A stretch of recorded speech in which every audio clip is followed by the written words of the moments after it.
Zacharie, chapitre 6.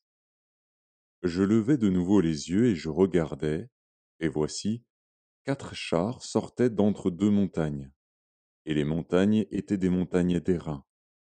Au premier char il y avait des chevaux roux, au second char des chevaux noirs, au troisième char des chevaux blancs, et au quatrième char des chevaux tachetés, rouges. Je pris la parole et je dis à l'ange qui parlait avec moi, Qu'est-ce, mon Seigneur?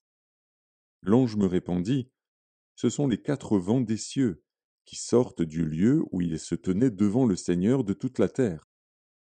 Les chevaux noirs attelés à l'un des chars se dirigent vers le pays du septentrion, et les blancs vont après eux. Les tachetés se dirigent vers le pays du midi.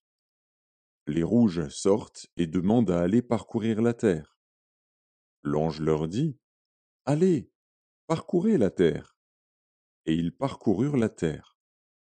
Il m'appela, et il me dit, Vois, ceux qui se dirigent vers le pays du septentrion font reposer ma colère sur le pays du septentrion.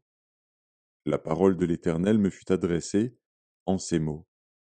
Tu recevras les dons des captifs, Eldaï, Tobija et Jedaéja, et tu iras toi-même ce jour-là, tu iras dans la maison de Josias, fils de Sophonie, où ils se sont rendus en arrivant de Babylone.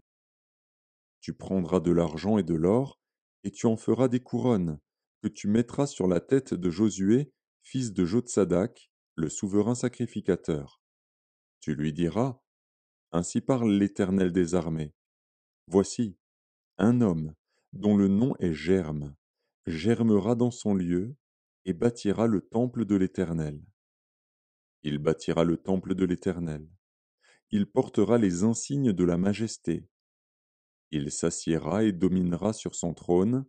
Il sera sacrificateur sur son trône, et une parfaite union régnera entre l'un et l'autre.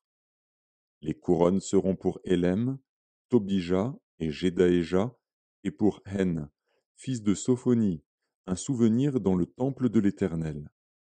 Ceux qui sont éloignés viendront et travailleront au temple de l'Éternel.